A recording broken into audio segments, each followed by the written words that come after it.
আসসালামু আলাইকুম। এই হচ্ছে আমার ছোট্ট খামার। আজকে আমি নিজে আপনাদেরকে আমার ছোট্ট খামারটি ঘুরে দেখাবো। এই গাই গরুটি আজ থেকে 1 মাস আগে আমার আব্বু কিনে আনছিল 90,000 টাকা দিয়ে। সাথে একটু বাছুর আছে, সেই বাছুরটি আমি দেখাইতেছি। তারপরে চলে আসছি আমাদের এই যে এই বকনা গরুটা। কুরবানিদের আগে আমাদের 4টি গরু কিনছিল, 4টির ভিতরে মাংস ধরার পর আমরা 3টে বিক্রি করে দেই। আর এই বকনা বাছুরটা ভালো জাত, ভালো, সেই জন্য আমরা রেখে দেই। তারপরে জুলু যাই, আমি যে বললাম একটু আগে যে আমাদের একটা বাছুর ছিল, যেটা শুদ্ধ 90,000 টাকা দিয়ে কিনে আনছে, এই যে এই বাছুরটার সাথে। আর গাড়িটার বাছুরটা 90,000 টাকা দিয়ে কিনে আনছে। তারপরে আমাদের জুলু যে পাশে আরিয়া গরু, সেই পাশে জুলু যাই।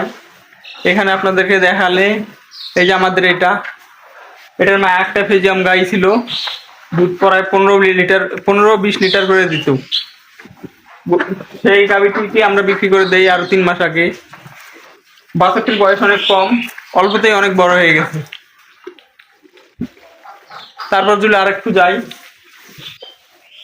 আমাদের এই যে আরেকটি, এটি একটি করস একটা গাই ছিল, গাইটিরও 7-8 কেজি করে দুধ হইতো। বাছুরটি অনেক ভালো থাকার কারণে বাছুরটি রেখে দিচ্ছি এবং গাইটি বিক্রি করে দিই। তো আমার খামার এইটুকুই। তো আমরা আমাদের বাড়িতে গরু, ছাগল, হাঁস, মুরগি এগুলো সবসময় পালন করে থাকি। এবং মানুষ অনেকেই বলে যে আমরা গরু ছাগল পেলে লাভ করতে পারি না, কিন্তু আমরা যেগুলো পালি আজ পর্যন্ত কোনোদিন লস হয়নি আমাদের খামারে। আমাদের এই ছোট্ট খামারে আজ পর্যন্ত আমরা কোনোদিন লস করিনি।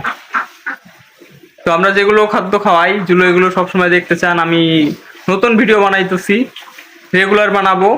সেই জন্য আমার চ্যানেলটা সাবস্ক্রাইব করে রাখবেন, যেন আমি যেগুলো খাওয়াই, যেগুলো করি, যেগুলো কাজ করি আমাদের খামারে, সেগুলো যেন আপনারা দেখতে পারেন। তো আজকের ভিডিও এই পর্যন্ত। আল্লাহ হাফেজ।